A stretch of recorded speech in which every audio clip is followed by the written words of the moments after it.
Well, good morning, YouTube. All right, guys, another beautiful day here in the mountains.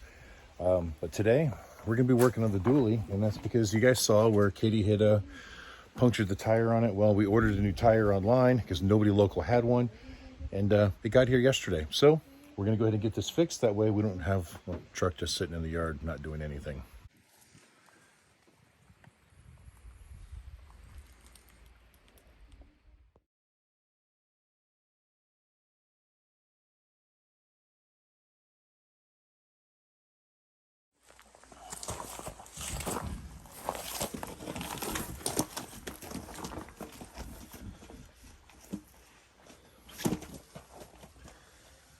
You know, tire changes aren't hard to do, but they're no fun to do either. I wish there was a way I could just take this and go.